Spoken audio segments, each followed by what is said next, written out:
Hello students, તમારા બધાનું સ્વાગત છે પ્રોફેસર વિશાલ કી પાઠશાલામાં. હવે આજે આપણે લોકો પાછું આપણું હિસાબી પદ્ધતિને કન્ટિન્યુ કરીએ છીએ. હિસાબી પદ્ધતિ અને તેના પારિભાષિક શબ્દો, બરોબર છે ને? ગઈકાલે આપણે લોકોએ એટલે કે લાસ્ટ વિડીયો લેક્ચરમાં આપણે લોકોએ બે ત્રણ વસ્તુ જોઈતી, થોડા એવા ક્વેશ્ચન આન્સર પણ આપણે કર્યા હતા. યાદ હોય તો બધાને યાદ છે? બધાને કેટલા લોકોએ લખ્યું છે? આમાંથી જેટલા લોકોએ લખ્યું હશે એને યાદ આવશે. ચલો, સામાન્ય ભાષામાં કહું ને, સામાન્ય ભાષા છે કે સામાન્ય ભાષામાં કહીએ તો હિસાબી પદ્ધતિ એટલે શું? તો કે હિસાબો રાખવાની વ્યવસ્થા. ક્લિયર? સામાન્ય ભાષામાં હિસાબી પદ્ધતિ એટલે શું? તો કે હિસાબો રાખવાની વ્યવસ્થા. ક્લિયર? હિસાબી પદ્ધતિનું બીજું નામ શું છે? ચાલો કયો છીએ? મેં તમને લખાયું હતું નામા પદ્ધતિ. Very good. ચાલો, પછી એક અમેરિકન કંપનીએ, એક અમેરિકન ઇન્સ્ટિટ્યૂટે વ્યાખ્યા આપી હતી. શેની આપી હતી? હિસાબી પદ્ધતિની. AICPA. શું ફૂલ ફોર્મ હતું? AICPA નું ફૂલ ફોર્મ બોલો બધા. અમેરિકન, બોલો institute of certified public accountants. Good. ચાલો હાલો, એ સાચું તમારા બધાનું, બરોબર. હિસાબી પદ્ધતિની વ્યાખ્યા જણાવો. હાલો હવે કયો જીએ કે હિસાબી પદ્ધતિ છે એની વ્યાખ્યા શું હતી? કયો તો. AICPA ના મત મુજબ, મારી સાથે સાથે બધા બોલશે, હિસાબી પદ્ધતિ એ એવા વ્યવહારો કે બનાવો કે જે નાણાકીય લક્ષણો ધરાવતા હોય તેમને નાણાંના સ્વરૂપે નોંધવાનું, એનું વર્ગીકરણ કરવાની તેમજ તારણો કાઢીને પરિણામોનું અર્થઘટન કરવાની કળા છે. સમજાઈ ગયું? એટલે મતલબ એમ કે હિસાબી પદ્ધતિમાં આપણે શું નોંધશું? તો કે વ્યવહારો અને બનાવો નોંધશું. હિસાબી પદ્ધતિમાં શું આવશે? તો કે એક તો વ્યવહારો આવશે, પ્લસ શું આવશે? બનાવો. વ્યવહારો એટલે મેં તમને શીખવાડ્યું હતું કે ભાઈ ખરીદીના વ્યવહાર હોય, વેચાણ આપણે ધંધામાં કર્યું હોય તો વેચાણના વ્યવહાર હોય, કોઈ ખર્ચ ચૂકવેલ હોય તો વ્યવહારો, કોઈ બનાવ બની ગયો છે જેમ કે નુકસાન આપણને ગયું છે, બરોબર, કોઈ આકસ્મિક આવક થઈ છે, બરોબર છે, તો એમાં શું આવશે? તો કે ભાઈ વ્યવહારો અને બનાવો આવશે. બીજું આપણા વ્યવહારો અને બનાવો છે ક્યાં લખશું? તો કે જે નાણાંના રૂપમાં માપી શકાતા હોય, એટલે કે જેનું આપણે કહીએ કે 5,000 રૂપિયા, 10,000 રૂપિયા, 50,000 રૂપિયા, એવા વ્યવહારો એને આપણે નોંધવાના. કયા સ્વરૂપમાં? તો કે નાણાંના સ્વરૂપમાં જ નોંધવાના. પછી આ વ્યવહારોનું આપણે શું કરશું? વર્ગીકરણ કરશું. વર્ગીકરણ કરીને પછી આપણે શું કાઢવાનું? તારણ કાઢવાનું. તારણ કાઢો એટલે તમને શું મળે? પરિણામ.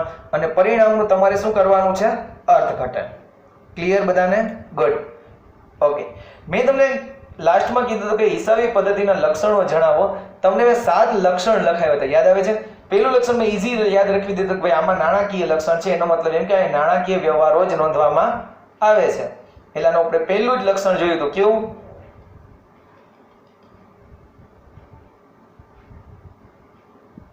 નાણાકીય લક્ષણ, બરોબર છે. બીજું, વ્યવહારમાં છે એ નાણું છે એ માધ્યમ તરીકેનો ઉપયોગ થાય છે. આપણે એ પણ વાત જોઈતી કે નાણાંનો આપણે કેના રીતે ઉપયોગ કરીએ છીએ? માધ્યમ તરીકે. બીજું, ત્રીજું, વ્યવહારોનું આપણે શું કરશું? તો કે વર્ગીકરણ કરશું. વ્યાખ્યા મુજબ, જો વ્યાખ્યા છે ને એના ઉપરથી જ એના લક્ષણો કાઢ્યા છે, બીજું કંઈ નથી. પછી વ્યવહારનું શું કરશું? તો કે અર્થઘટન. પછી વ્યવહારોનું શું કરશું? તો કે વિશ્લેષણ. આમાં માહિતી કેવી હોય છે? તો કે જથ્થાત્મક માહિતી, આંકડામાં હોય છે. એટલે પછી કેવા નિર્ણયો લેવાય? આર્થિક નિર્ણયો. આર્થિક એટલે કે નાણાંને લગતા નિર્ણયો, નાણાકીય નિર્ણયો. કૌંસમાં લખો તો લખી નાખો નાણાકીય નિર્ણયો. આર્થિક એટલે કે નાણાકીય નિર્ણય લેવાના, બરોબર છે. અને બીજું કે તમે લોકોએ નામું લખ્યો હોય. જાણો કે હું તમને એમ કહું કે તમે કરિયાણાનો 50,000 નો માલ બાકીમાં લઈ આવ્યા છો, બરોબર. 1 વર્ષ પછી જાઓ ને તો એ કરિયાણાવાળો તમને એમ કે બાપુ તમારે 50,000 રૂપિયા બાકી છે, કેદી દેવા જ? અથવા દર મહિને ફોન આવે, બાપુ 50,000 તો દો, 50,000 તો દો. કદાચ એ ભાઈ ગુજરી જાય ને તો એનો સંતાન ધંધો સંભાળે ને તોય તમારી પાસેથી 50,000 રૂપિયા માંગશે. એને કેમ ખબર પડશે? તો કે એને બધી વસ્તુ લખી છે. એટલા માટે ઐતિહાસિક માહિતી. એટલે હું તમને જો મારી ભાષામાં કહું તો કે ભાઈ ધંધાના તમામ વ્યવહારો ચોપડે નોંધવાના. પહેલા આપણે શું કરશું? ધંધાના તમામ વ્યવહારોને ચોપડે નોંધશું, બરાબર છે. પછી એનું આપણે શું કરશું? વર્ગીકરણ કરશું. શું કરશું? વર્ગીકરણ. પછી એ બધા વ્યવહારોનું આપણે તારણો કાઢશું. શું કાઢશું? તારણો. પછી આપણે જે પરિણામ આવશે એનું શું કરશું? અર્થઘટન. એટલે સિમ્પલ શબ્દમાં યાદ રાખો ને, ગુજરાતીમાં તમને કહું ને કે તમે ધંધાના એકે એક નાણાકીય જે વ્યવહાર છે, ધંધાના નાણાકીય જેટલા પણ વ્યવહાર છે એને ચોપડામાં લખી નાખો, એને કહેવાય નામો, એટલે કે હિસાબી પદ્ધતિ. બરાબર છે? શું તો કે ધંધાના તમામ નાણાકીય વ્યવહારો ચોપડે નોંધી દો, એને કહેવાય નામો. જેમ કે ઉદાહરણ આપો, માનો કે તમે કરિયાણાવાળા ત્યાં જાઓ, હે ને, તમે એમ કહો છો કે મને 10 રૂપિયાનો ગોળ આપો, હે ને, 5 રૂપિયાની ચોકલેટ આપો, 15 રૂપિયા થયા. પછી તમે માનો કે તમારે ત્યાં ખાતું હતું, તમે શું કહો? લખી નાખજો. શું કહો છો? લખી નાખજો. તો લખી નાખજો એ શબ્દ તમે બોલો છો, એનો મતલબ કે ક્યાંથી લખશે? તો કે નામું લખશે. એ જે લખશે એને શું કહેવાશે? નામું. બીજું ઉદાહરણ આપો દોસ્તો, સાચે? ઓકે, બેંકમાં જાઓ છો કોઈ દિવસ? ગયા બેંકમાં? ઓકે, બેંકમાં ખાતું છે તમારું પપ્પાનું કે કોઈનું? તો જોજો તમને પાસબુક આપી છે બેંકે, દેખાય છે? બેંકે પાસબુક આપી છે, બરોબર? માનો કે તમારા ખાતામાં 50,000 હોય, તમે બેંકમાં જાઓ, બેંકમાં કહો કે ભાઈ મને 50,000 રૂપિયા મારા આપો, મારા ખાતામાં છે એ, તો બેંક પર તમને 50,000 જ આપશે. શું કામ? એને કારણ કે એને પણ નામું લખ્યું છે.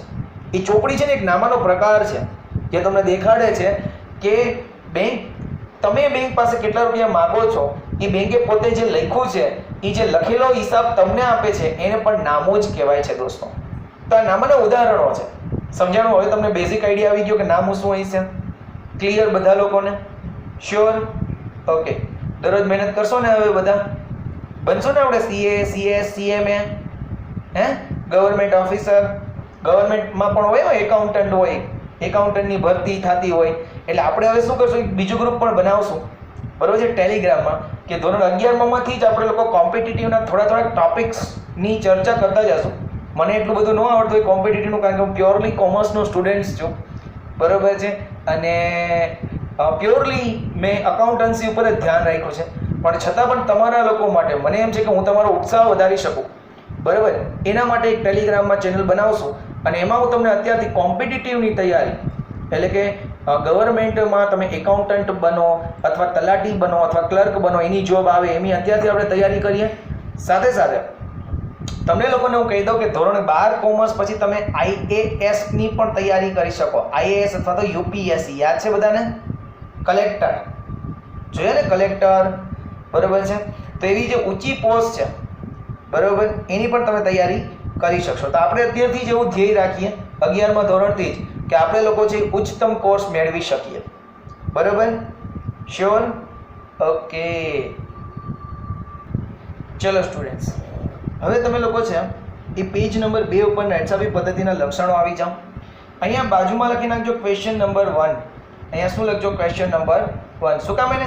કારણ કે આ ચેપ્ટરમાંથી તમને લોકોને 5 માર્ક્સનો મોટો ક્વેશ્ચન આ લોકો પૂછશે પરીક્ષામાં, બરોબર છે? એટલે મારી પાસે એટલો ટાઈમ ન હોય કે હું તમને આખું લખાવું, એટલે હું તમને શું કહીશ, થોડું થોડું લખાવીશ. બાકીનો આખો ક્વેશ્ચન જે તમારા લોકોએ ફેરબુકમાં લખવાનો રહેશે ફ્રેન્ડ્સ, બરોબર છે? Are you sure? શ્યોર ને? ઓકે, ચાલો તો હવે આગળ જોઈએ છીએ આપણે કે સૌથી પહેલું લક્ષણ છે નાણાકીય લક્ષણ. પેજ નંબર 2 ઉપર આવી જાઓ. બીજું, એ ઘણી વખતે ઘણા લોકોને તકલીફ થતી હશે કે વિડીયોમાં વ્યવસ્થિત દેખાતું નથી. એનું કારણ હોય છે કે યુટ્યુબ વાળા છે એ પોતે ઉપરથી જે ઓટો સેટ કરી નાખે છે રિઝોલ્યુશન. એટલે તમારે જો અહીંયા મારી ચેનલ હશે ને, મારા જે વિડીયો આવતા હશે, બરોબર, અહીંયા ઉપર 3 ડોટ્સ હશે, દેખાણા? 3 ડોટ્સ. એ 3 ડોટ્સને ક્લિક કરજો એટલે તમને અહીંયા રિઝોલ્યુશન લખેલું હશે, બરોબર? એમાં ઓટો ઓલરેડી હશે, ઓટો 140 અથવા 144 હશે. તમે એમાં હાઈએસ્ટ હોય ને, હાઈએસ્ટ એ લઈ લેજો. માનો કે 480 અથવા 1080 એ હાઈએસ્ટ હશે, એ હાઈએસ્ટ સિલેક્ટ કરશો એટલે તમને મારા વર્ડ ટુ વર્ડ દેખાશે ટેક્સ્ટ બુકના. હાઈએસ્ટ સિલેક્ટ કરશો એટલે એક પ્રોબ્લેમ થશે કે તમારું ઇન્ટરનેટ છે થોડું વધારે યુઝ થશે, બાકી તમને અક્ષર છે એ બધા ક્લિયર દેખાશે, બરોબર છે ગાઈસ? ઓકે, તો ચલો શરૂ કરીએ. બાકી તમારી પાસે ટેક્સ્ટ બુક છે જ, ટેન્શન લ્યો માં. ચલો સૌથી પહેલું લક્ષણ કયું છે આનું? નાણાકીય લક્ષણ. ચલો સૌથી પહેલું લક્ષણ કયું છે આનું? નાણાકીય લક્ષણ. સૌથી પહેલું લક્ષણ કયું? તો કે નાણાકીય લક્ષણ. બરોબર છે. ચલો હું વાંચું છું, સાંભળજો. હિસાબી પદ્ધતિમાં જે વ્યવહારો કે બનાવોની નોંધ કરવામાં આવે છે તેનું નાણાંના મૂલ્યમાં માપન થવું જોઈએ. અંડરલાઈન કરો કે હિસાબી પદ્ધતિમાં જે પણ આપણે હિસાબો કે બનાવો લખશું એનું હંમેશા મૂલ્ય કેમાં હોવું જોઈએ? નાણાંમાં જ હોવું જોઈએ. ઓકે. દાખલા તરીકે 10,000 કિલોગ્રામ રસાયણ ખરીદ્યું. આ ખરીદીની કિંમત અથવા ભાવ નાણાંના સ્વરૂપમાં નક્કી થયેલ હોવું જોઈએ. આ રસાયણ 20,000 માં ખરીદવામાં આવેલ છે તો 10,000 કિલોગ્રામ રસાયણ બરાબર 20,000 રૂપિયા એવો અર્થ થાય છે. રસાયણ ખરીદીનો વ્યવહાર છે. રસાયણના બદલામાં રૂપિયા 20,000 ચૂકવવાના છે. રૂપિયા નાણું છે. નાણાંમાં થયેલ વ્યવહાર આર્થિક વ્યવહાર કહેવાય છે. આ વ્યવહાર નાણાકીય લક્ષણ ધરાવે છે. Simple simple simple simple. એક જગ્યાએથી બીજી જગ્યાએ તમારું તકલીફમાં આવી જાય. ચલો પહેલું લક્ષણ શું? તો કે ભાઈ નાણાકીય લક્ષણ. નાણાકીય લક્ષણ લખતા જજો તમે, મારી જેમ તમારા હાટું તો લખું છું. હિસાબી પદ્ધતિમાં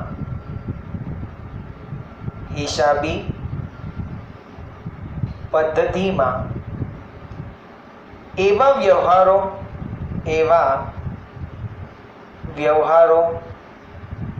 કે બનાવો, હમણાં વ્યાખ્યામાં જોયું હતું ને કે આમાં વ્યવહારો બનાવો જ નોંધાય છે. હિસાબી પદ્ધતિમાં એવા વ્યવહારો કે બનાવો, હિસાબી પદ્ધતિમાં એવા વ્યવહારો કે બનાવો નોંધવામાં આવે છે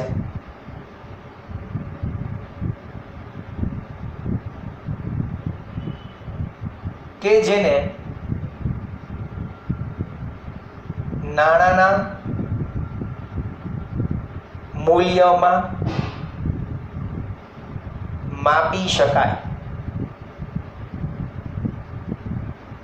હિસાબી પદ્ધતિમાં એવા વ્યવહારો કે બનાવો નોંધવામાં આવે છે કે જેને નાણાંના મૂલ્યમાં માપી શકાય. દાખલા તરીકે 10,000 કિલો ઘઉં રૂપિયા 20,000 માં ખરીદ્યા. 10,000 કિલો ઘઉં કેટલામાં લીધા? 20,000 રૂપિયામાં ખરીદ્યા. અહીં ઘઉં ખરીદીનો વ્યવહાર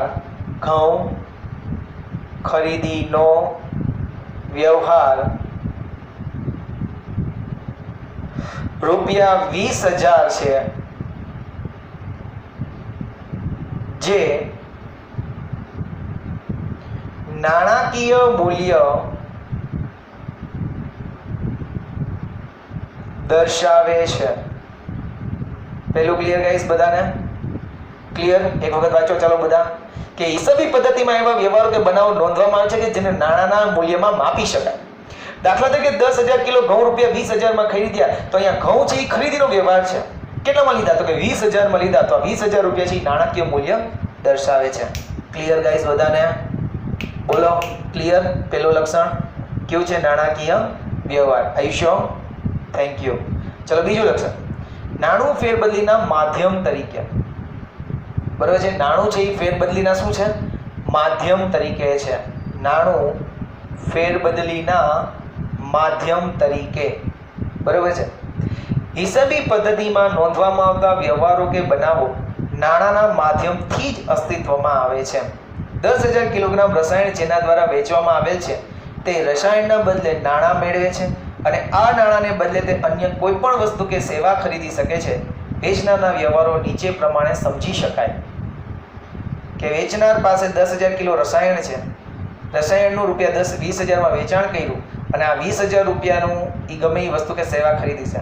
આમ સીધી રીતે વસ્તુના બદલામાં વસ્તુ કે સેવા પ્રાપ્ત કરવાને સ્થાને વસ્તુ નાણાંમાં અને નાણાંનો વસ્તુ અથવા સેવામાં વિનિમય થાય છે.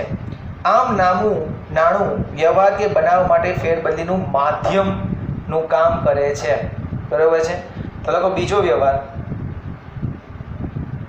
બીજું લક્ષણ લખો બીજું લક્ષણ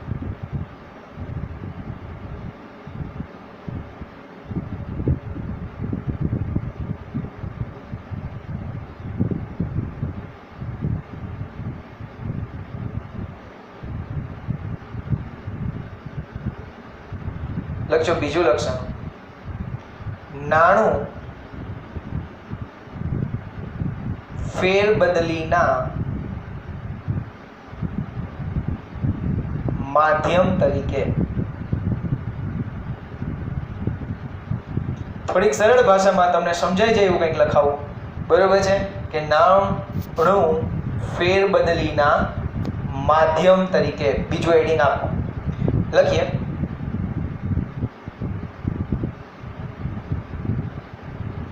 વર્ષો પહેલા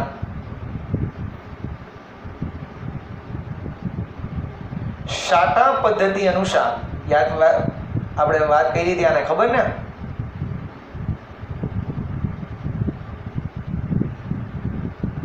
માલના બદલામાં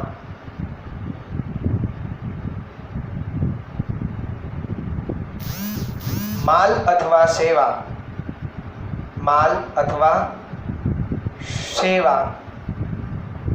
ની અદલા બદલી થતી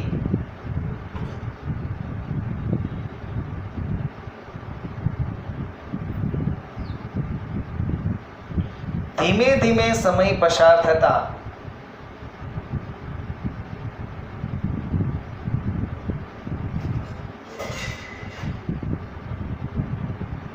નાણું અસ્તિત્વમાં આવ્યું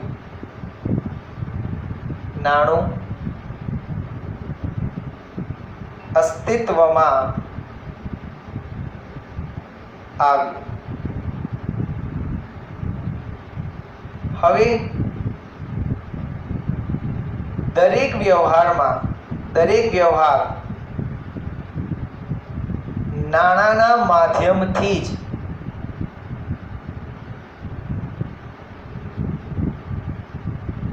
થાય છે કે હવે દરેક વ્યવહાર કેનાથી થાય છે નાણાંના માધ્યમથી જ થાય છે ઉદાહરણ લખીએ આનું ઉદાહરણ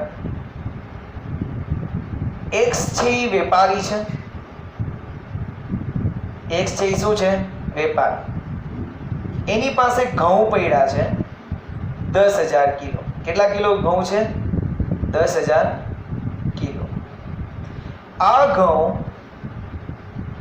વેચે છે y ને રૂપિયા 50,000 માં કેટલામાં વેચ્યા 50,000 માં હવે અહીંયા શું થશે તો કે y છે એ x ને 50,000 રૂપિયા આપશે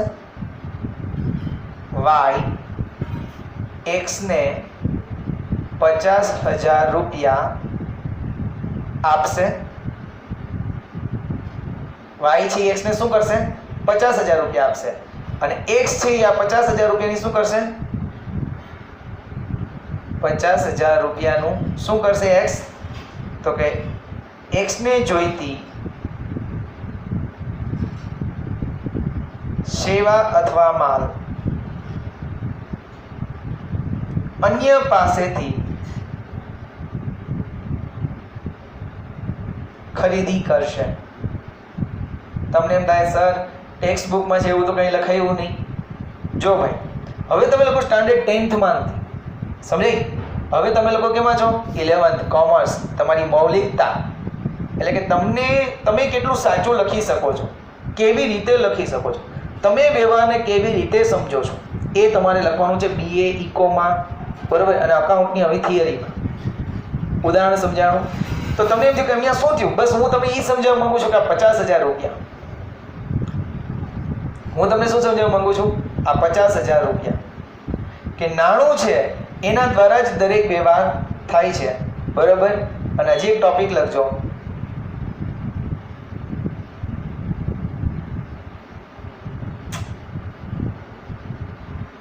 અને હિસાબી પદ્ધતિમાં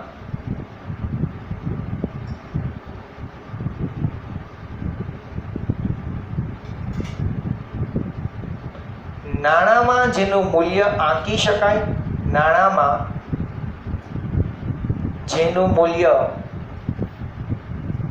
આંકી શકાય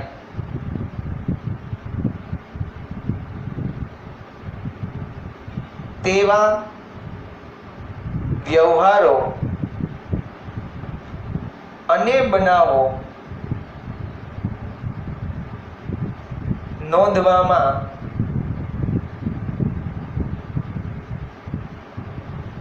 આવે છે. Clear guys? ક્લિયર બધાને? શ્યોર? ઓકે. ચલો, તો પહેલું આપણું કયું હતું? નાણાકીય લક્ષણ. બીજું કયું હતું? નાણું ફેરબદલીના માધ્યમ તરીકે. ઓકે. ત્રીજું, વ્યવહારોનું વર્ગીકરણ અને વિશ્લેષણ. હવે આપણે શું જોશું? વ્યવહારોનું વર્ગીકરણ અને વિશ્લેષણ. શું કહે છે? જુઓ કે હિસાબી પદ્ધતિમાં જુદા જુદા પ્રકારના વ્યવહારો થાય છે. આ વ્યવહારો રોકડ સ્વરૂપે કે બિન રોકડ સ્વરૂપે, જેને સાદી ભાષામાં આપણે ઉધાર કહેવાય છે. આ વ્યવહારો આવકના હોય, ખર્ચના હોય, મિલકતના હોય, દેવાના હોય વગેરે માટેનો છે. આ વ્યવહારને તેના પ્રકારના આધારે એટલે કે હિસાબી પદ્ધતિના ઉધાર જમાના નિયમો પ્રમાણે, જેની આપણે ચર્ચા કરશું, એ જ મેન છે ઉધાર જમાના નિયમો. બરાબર છે? વર્ગીકરણ કરીને વિશ્લેષણના લક્ષણના કારણે જે તે બાબતના નિર્ધારિત સમયના બધા વ્યવહારો એક સાથે એક જ જગ્યાએ જોઈ શકાય છે.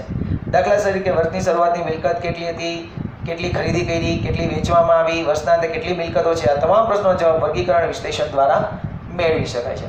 તો આપણું ત્રીજું લક્ષણ શું છે? વ્યવહારોનું વર્ગીકરણ અને વિશ્લેષણ. જોઈએ.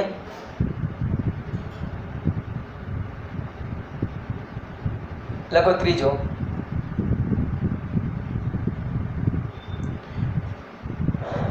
ઘણા દિવસો પછી લખતા હશો એટલે મજા નહીં આવે. કાં શું થાય દોસ્તો? ચોપડી તો ગરમ લાગશે જ, ભણવાનું સ્વીકાર્યું છે તો હે ને? ચાલો, વ્યવહારોનું વર્ગીકરણ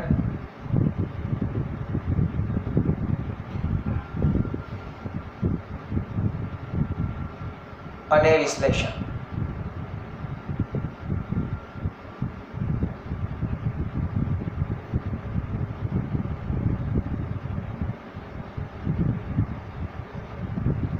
વ્યવહારોની જ્યારે નાણાંના સ્વરૂપમાં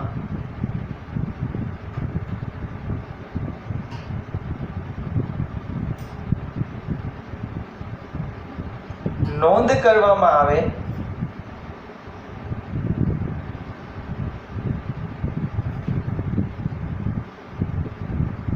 તે પહેલા તેનું વર્ગીકરણ કરવામાં આવે છે.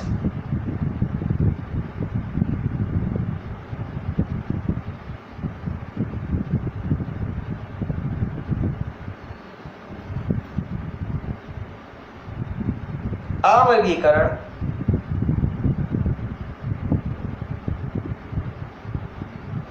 ઉધાર જમાના નિયમો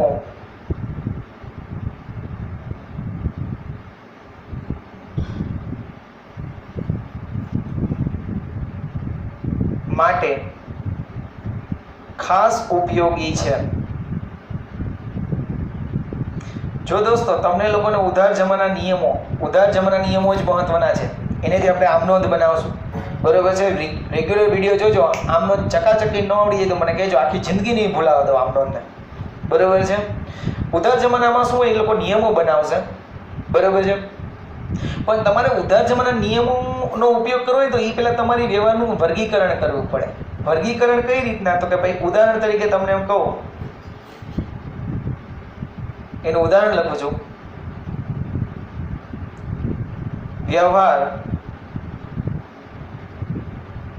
રોકડ છે કે ઉધાર? રોકડ છે કે ઉધાર? પેલું વર્ગીકરણ એ થાય કે વ્યવહારો રોકડ છે કે ઉધાર છે. વ્યવહાર આર્થિક છે કે બિન આર્થિક? વ્યવહાર આર્થિક છે એટલે કે ધંધાનો જ છે કે બિન આર્થિક?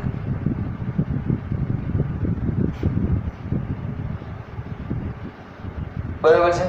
પછી વ્યવહાર ખર્ચનો છે કે આવકનો? એ જોવું પડે કે વ્યવહાર કેનો છે, ખર્ચનો છે કે આવકનો. બરોબર. પછી મિલકતની ખરીદી છે કે માલની ખરીદી?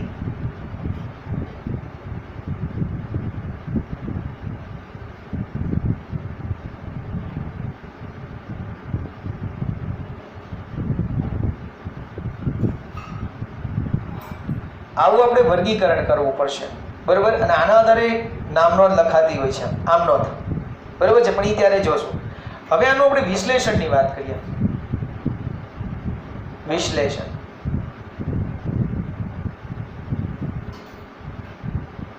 વિશ્લેષણ એટલે શું? કોઈ ચોક્કસ સમયગાળાના અંતે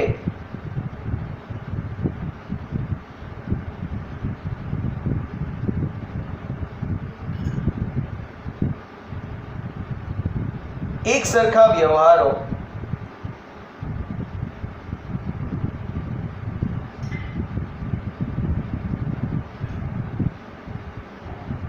એક જ જગ્યાએ નોંધી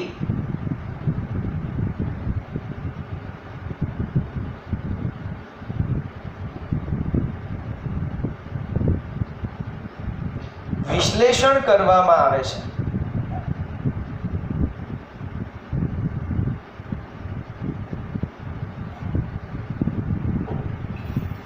દાખલા તરીકે વર્ષના અંતે કુલ માલની ખરીદી કેટલી? કુલ માલની ખરીદી કેટલી? વર્ષના અંતે તમે કેટલો માલની ખરીદી કરી છે? વર્ષના અંતે કુલ માલનું વેચાણ કેટલું? આપણે લોકો શું કરશું ખબર છે કે ખરીદીને એક જગ્યાએ નોંધશું, અમે એને કહીએ છીએ ખાતું, બરાબર છે.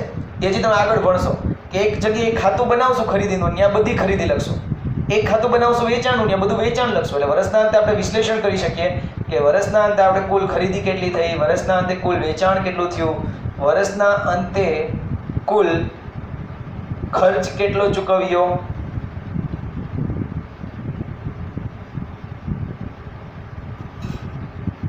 વર્ષના અંતે કુલ લેણું દેવું કેટલું છે,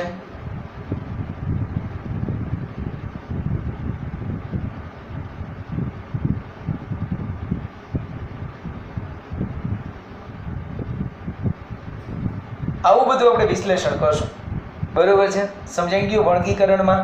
ચાલો, વર્ગીકરણમાં શું કરવાનું? સૌથી પહેલા તો કે આપણે લોકોએ દરેક વ્યવહારનું નોંધતા પહેલા, ઉધાર જમાના વ્યવહારોના નોંધતા પહેલા આપણે એનું વર્ગીકરણ કરવું પડશે. ભાઈ વ્યવહાર રોકડ છે કે ઉધાર છે, વ્યવહાર આર્થિક છે કે બિન આર્થિક છે, વ્યવહાર ખર્ચનો છે કે આવકનો છે, વ્યવહાર માલની ખરીદી છે કે મિલકતની ખરીદી છે, બરોબર.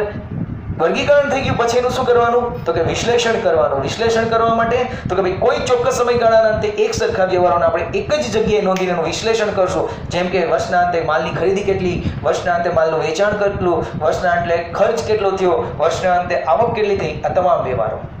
Clear guys? ત્રણેય. ચલો પહેલા ફટાફટ બોલી જાઓ, ત્રણેય ક્યાં ક્યાં લક્ષણ હતા? પહેલું બોલો, નાણાકીય લક્ષણ, વેરી ગુડ.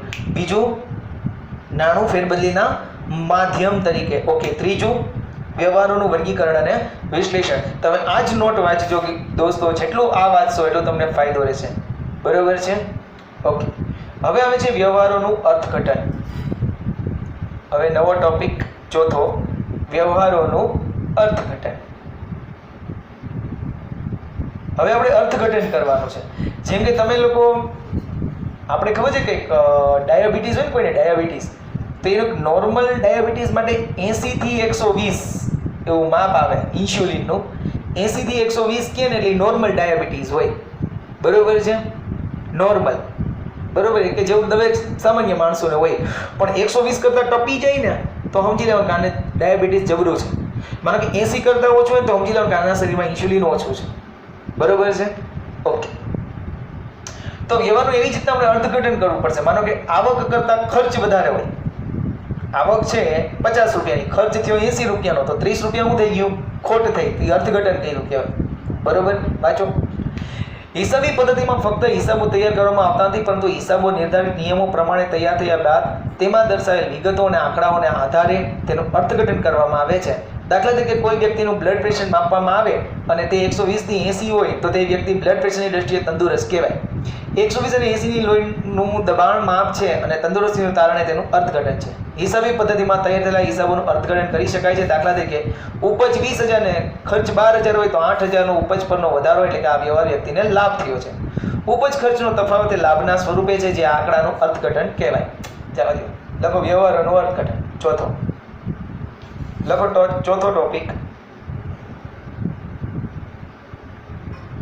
ટોપિક લખો વ્યવહારોનું અર્થઘટન. ચોથો ટોપિક વ્યવહારોનું અર્થઘટન.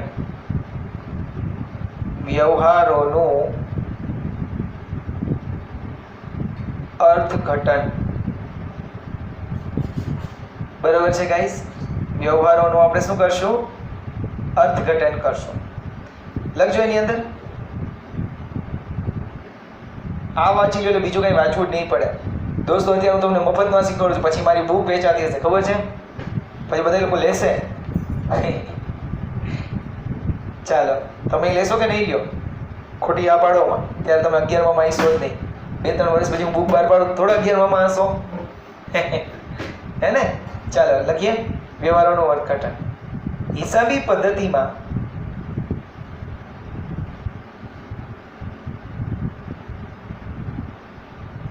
માત્ર વ્યવહારો જ નોંધવામાં નથી આવતા,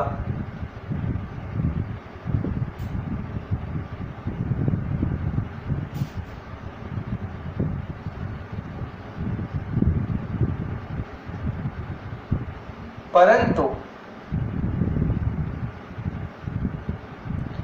તે વ્યવહારોનું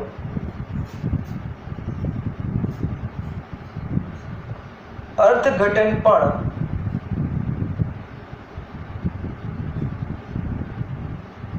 કરવામાં આવે છે. કે હિસાબી પદ્ધતિમાં આપણે માત્ર વ્યવહારો જ નથી નોંધતા, પરંતુ એનું આપણે શું કરીએ છીએ? અર્થઘટન પણ કરીએ છીએ. દાખલા તરીકે ધંધાની કુલ આવક રૂપિયા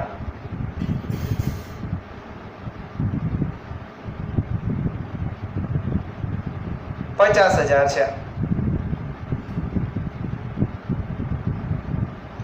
ધંધાનો કુલ ખર્ચ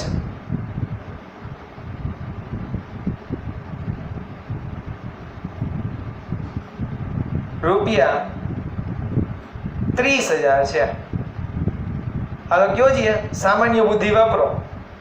બરોબર? તમે એક લોકોએ કોઈ એક દુકાન ખરીદી છે, એમાં તમને 50,000 રૂપિયાની આવક થઈ, 30,000 રૂપિયાનો ખર્ચ થયો. બરોબર? તો 20,000 નું શું થયો તમને? કયો?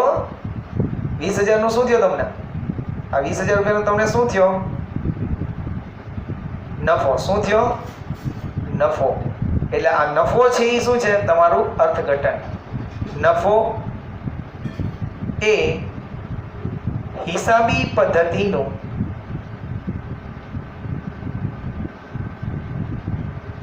અર્થઘટન છે. નફો શું છે? હિસાબી પદ્ધતિનું અર્થઘટન. તમે અર્થઘટન કહી. બરોબર છે? ચલો ક્લિયર બધા લોકોને ગાઈસ? આર યુ શ્યોર કે dam sure? Dam sure. Okay ચલો પહેલું શું લક્ષણ તો બોલો છીએ? નાણાકીય લક્ષણ. એટલે આપણે હિસાબી પદ્ધતિમાં કેવા વ્યવહારો નોંધશું? જે નાણાના સ્વરૂપમાં હોય. ઓકે. બીજું લક્ષણ કયું હતું? નાણું ફેરબદલીના માધ્યમ તરીકે. એમાં તમે શું લખશો? કે પહેલા સાટા પદ્ધતિ હતી ત્યારે માલના બદલામાં માલ મળતો. હવે તો કે નાણાના માધ્યમ દ્વારા તમામ વ્યવહારો થાય છે. એમાં મેં ઉદાહરણ લખ્યું હતું કે x y ને વસ્તુ વેચે છે, y x ને રૂપિયા આપે છે, ને x એ રૂપિયામાંથી પોતાને માલ લેવો હોય તો માલ લે, ને સેવા લેવી તો સેવા લે છે. Very good. પછી આપણે શું કરશું? વ્યવહારોનું વર્ગીકરણ અને વિશ્લેષણ. વર્ગીકરણમાં શું કરવાનું? કે વ્યવહાર ઉધાર છે કે જમા છે, રોકડ છે, આર્થિક છે કે બિન આર્થિક છે, બરોબર? એવું બધું ખર્ચના છે કે આવકના છે, મિલકતોના ખરીદીના છે કે માલની ખરીદી, એવું વર્ગીકરણ કરશું.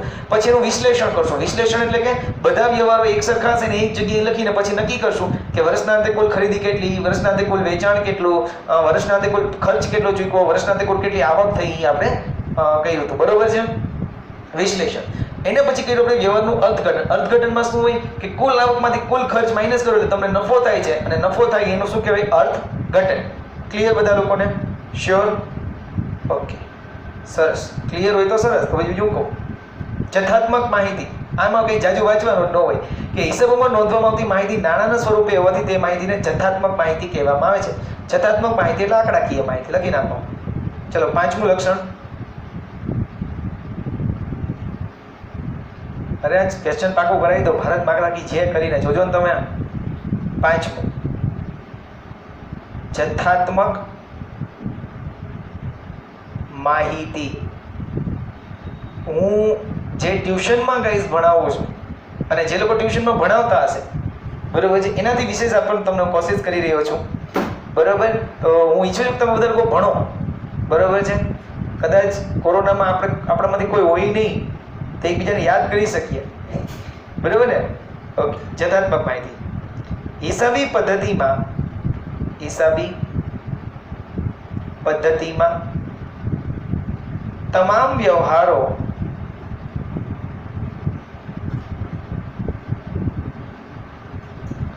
નાણાંના સ્વરૂપમાં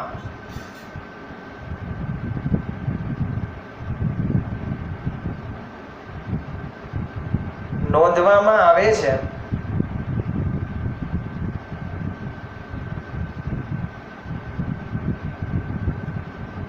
અને આ નાણાંના વ્યવહારો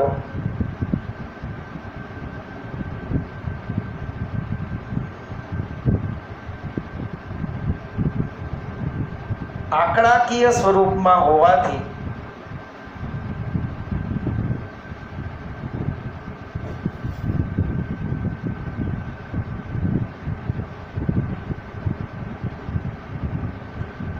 તેને જથ્થાત્મક માહિતી કહે છે। સમજાઈ ગયું ગાઈસ? જથ્થાત્મક એટલે કે જે આંકડા હોય ને અહીંયા જથ્થાત્મક માહિતી કહેવાય। એટલે તમે 10મું ભણ્યા હતા, એમાં શું હતું? આંકડા, તો જથ્થાત્મક માહિતી। 10માં તમે આંકડા શાસ્ત્ર ભણ્યા હતા, હા, તો કઈ જથ્થાત્મક માહિતી છે। ક્લિયર બધાને? ઓકે, ચલો, પહેલું લક્ષણ કયું છે? શું હતું? નાણાકીય લક્ષણ। ઓકે, બીજું લક્ષણ નાણું ફેરબદલીના માધ્યમ તરીકે। Very good. ત્રીજું લક્ષણ વ્યવહારોનું વર્ગીકરણ અને વિશ્લેષણ। Very good. ચોથું લક્ષણ વ્યવહારોનું અર્થઘટન। સરસ। પાંચમું જથ્થાત્મક માહિતી। છઠ્ઠું લક્ષણ છે એનું આર્થિક નિર્ણયો। છઠ્ઠું લક્ષણ શું છે? આર્થિક નિર્ણયો। ઓકે, આર્થિક નિર્ણય હિસાબી પદ્ધતિ દ્વારા તૈયાર કરવામાં આવેલ હિસાબોના આધારે જુદા જુદા પક્ષકારો પોતાના નિર્ણયો લેતા હોય છે। દાખલા તરીકે કંપનીના લેણદારો કંપનીને નાણાં ઉછીના આપવા અંગેનો નિર્ણય લે, સંભવિત શેરહોલ્ડરો કંપનીના શેરમાં રોકાણ કરવા અંગેનો નિર્ણય લે, કંપની પોતે પોતાના વિકાસ અંગેના નિર્ણય લે। આ તમામ નિર્ણયો નાણાં આધારિત હોવાથી તેમને આર્થિક નિર્ણયો કહેવામાં આવે છે। આમ હિસાબી પદ્ધતિ આર્થિક નિર્ણયો લેવામાં મદદરૂપ થાય છે, બરોબર? તો લખો છઠ્ઠો ટોપિક, આર્થિક નિર્ણયો। આર્થિક નિર્ણયો।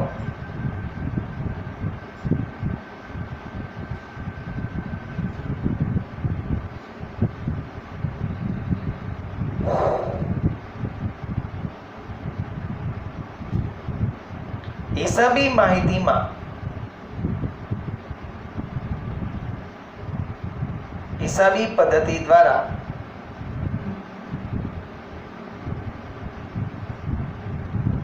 હિસાબો તૈયાર થઈ ગયા પછી હિસાબો પરથી જુદા જુદા પક્ષકારો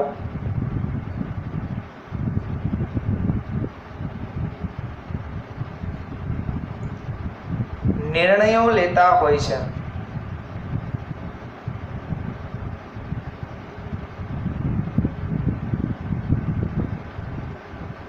દાખલા તરીકે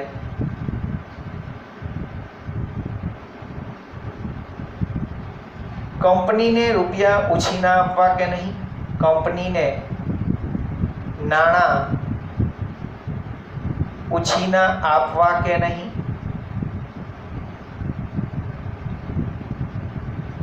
તમે લોકો દોસ્તો તમને લોકોને યાદ છે કે ધંધો કરવો હોય ને ધંધો તો એના માટે લોન લેવી પડે, બરોબર? અને તમે લોકો લોન લેવા જાઓ તો તમને એમને લોન ન આપે. તમારે બેંકને શું દેવું પડે ખબર? તમારા હિસાબ દેવા પડે છેલ્લા 2-3 વર્ષના, બરોબર? આ વસ્તુ બેંક ખાસ જોશે. બેંક લખી નાખો બાજુમાં, બેંકનું ઉદાહરણ, બરોબર? કે માનો કે તમે જાશો ને બેંકમાં તો તમારા વાર્ષિક હિસાબ જોશે, તમારા હિસાબો જોશે અને એના, કારણ કે જો તમે નફો કરતા હોય તો તમને લોન દે, તમે નફો ન કરતા હોય તમારા ધંધાને કોઈ લોન દે, બરોબર છે? માનો કે તમારે કોઈ તમારા સગાવાલાને રૂપિયા ઉછીતા દેવા છે, અત્યારે બહુ કટોકટીમાં છે, તમારે એને દેવા છે, તો તમે એને ક્યારે દેશો રૂપિયા ઉછીતા? જો તમને એવી શ્યોરિટી હોય કે આ રૂપિયા આપણને પાછા આપી દેશે ત્યારે, બરોબર? માનો કે એની આવક જ ન હોય તો તમે એને રૂપિયા કોઈ ઉછીતા દો ન દો. એવી રીતના ધંધો પણ છે ને એમ રૂપિયા ઉછીતા ન દે, બેંક પણ રૂપિયા ઉછીતા ન દે. જોવે કે આપણે જેને લોન દઈએ છીએ રૂપિયા પછી ચૂકવવાની તાકાત છે એની, હા તો એને દેવાય, બાકી એને રૂપિયા ઉછીતા દેવાય નહીં. સમજાણું? શ્યોર? એટલે આર્થિક નિર્ણયો આને કહેવાય, બરોબર? બીજું ઉદાહરણ જોઈએ. સંભવિત શેર ધારકો, સંભવિત એટલે કે માનો કે રિલાયન્સ એને શેર બહાર પાડ્યા છે, પણ મારા જેવા ઇન્વેસ્ટર હોય અથવા નવા કોઈ લોય જેને રૂપિયા રોકવા છે તો એમને રૂપિયા ન રોકે. સમજદાર વ્યક્તિઓ એના વાર્ષિક અહેવાલો, એના હિસાબો જોશે કે ભાઈ રિલાયન્સ નફો કરે જ, હા તો ધંધામાં રૂપિયા રોકાય અથવા બાકી રોકાશે નહીં. એટલે કે સંભવિત શેર ધારકો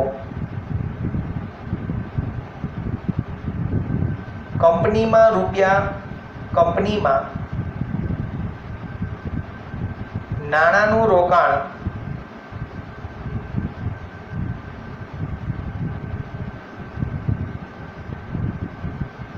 કરવું કે નહીં,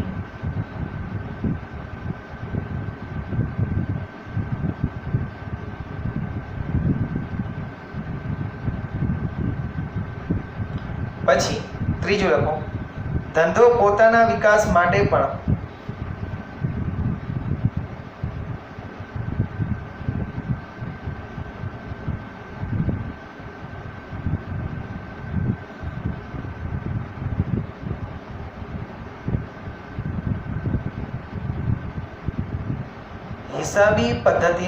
હિસાબોનો ઉપયોગ કરે છે. હિસાબોનો ઉપયોગ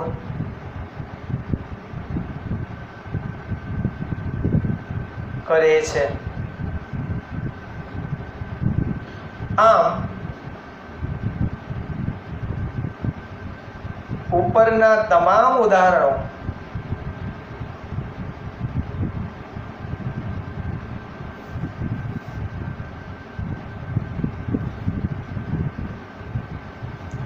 નાણાંના સ્વરૂપમાં હોવાથી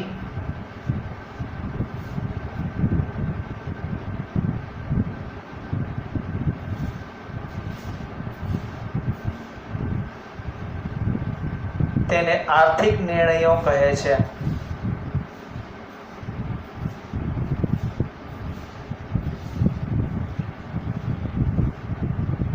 નિર્ણયો એટલે કે નક્કી કરવું, બરોબર છે? નિર્ણયો એટલે કે નક્કી કરવું. સમજાણું? એટલે આપણે અહીંયા શું જોયું તો કે આર્થિક નિર્ણયો, બરોબર છે? તો ચાલો પહેલું શું હતું લક્ષણ? નાણાકીય લક્ષણ. બીજું નાણું ફેરબદલીના માધ્યમ તરીકે, વેરી ગુડ. ત્રીજું વ્યવહારોનું વર્ગીકરણ અને વિશ્લેષણ. ચોથું વ્યવહારોનું અર્થઘટન. પાંચમું જથ્થાત્મક માહિતી. છઠ્ઠું આર્થિક નિર્ણયો. અને છેલ્લું ઐતિહાસિક માહિતી. તમને આની અંદર જે માહિતી મળશે કેવી મળશે? ઐતિહાસિક, એટલે ભૂતકાળની પણ તમને લોકોને અહીંયા માહિતી મળશે, બરોબર છે?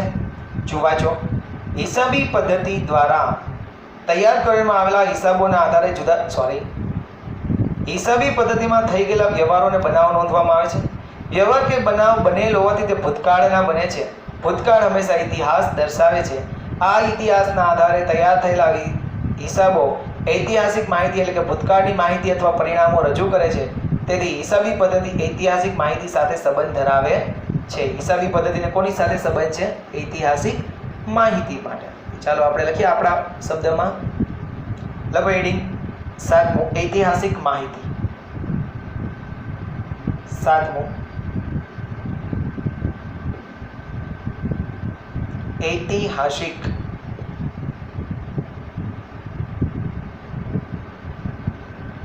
માહિતી.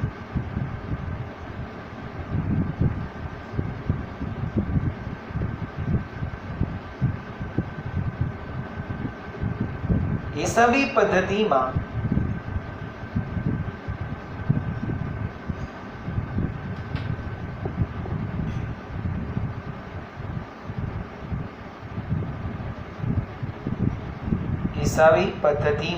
લખો હેડિંગ પહેલા ઐતિહાસિક માહિતી, પછી લખો હિસાબી પદ્ધતિમાં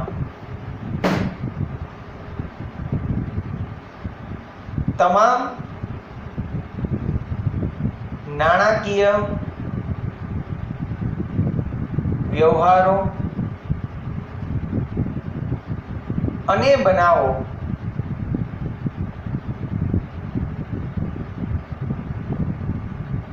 નોંધવામાં આવે છે.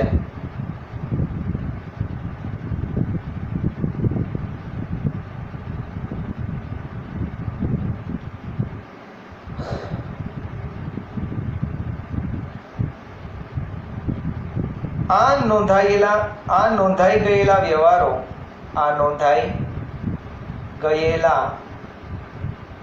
વ્યવહારો વર્તમાનમાં એટલે કે અત્યારે કેવા બની દેખાય તો કે ભૂતકાળમાં બની ગયેલા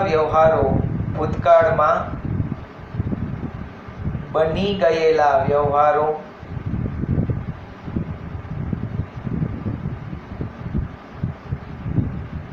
કહેવાય છે.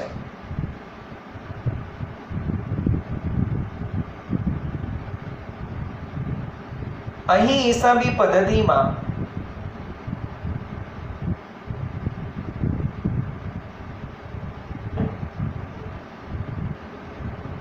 ભૂતકાળના વ્યવહારો પણ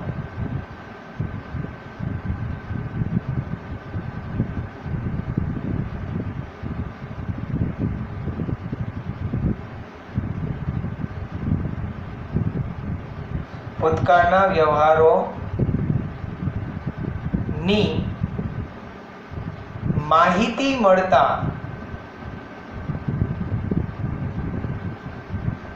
તેને ઐતિહાસિક બનાવો કહેવાય છે.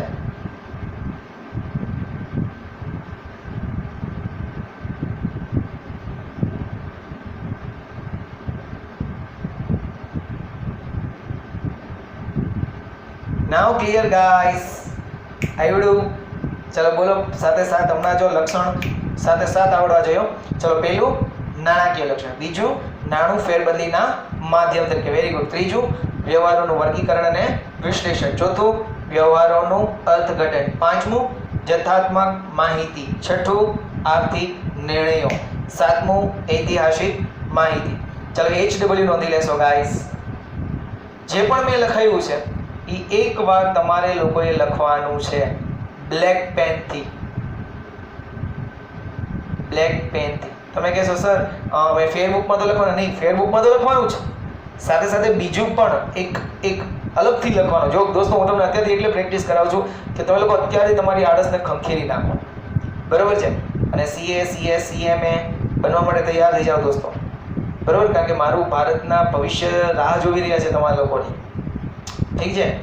ઓકે, તો હવે આપણે મળશું નેક્સ્ટ વિડીયો લેક્ચરમાં. અને હજી કહી દઉં કે જો તમને મારા વિડીયો ગમતા હોય, જો તમને એમ લાગતું હોય કે મારું ભણાવેલી માહિતી બીજા અન્ય કોઈ લોકોને પણ કામમાં લાગી શકે છે, બરોબર, કે જે કદાચ કોચિંગ રખાવી ન શકતા હોય, કદાચ એ લોકો ગામડામાં રહેતા હોય, કદાચ મેટ્રો સિટીમાં રહેતા હોય, બરોબર, અને છતાં પણ એને મારા વિડીયો લેક્ચર કામ આવી શકે એમ છે, તો પ્લીઝ આ ચેનલને તમે લોકો પહેલાં સબસ્ક્રાઈબ કરી લો. અને વિડીયો છે બીજા પાસે પણ આ ચેનલને સબસ્ક્રાઈબ કરાવો, એને મારા વિડીયો છે એ સેન્ડ કરો. ઠીક છે ગાઈસ? તો હવે આપણે મળશું પાછા નેક્સ્ટ વિડીયો લેક્ચરમાં. ત્યાં સુધી મને રજા આપો ગાઈસ. જય હિન્દ, જય ભારત, જય દ્વારકાધીશ.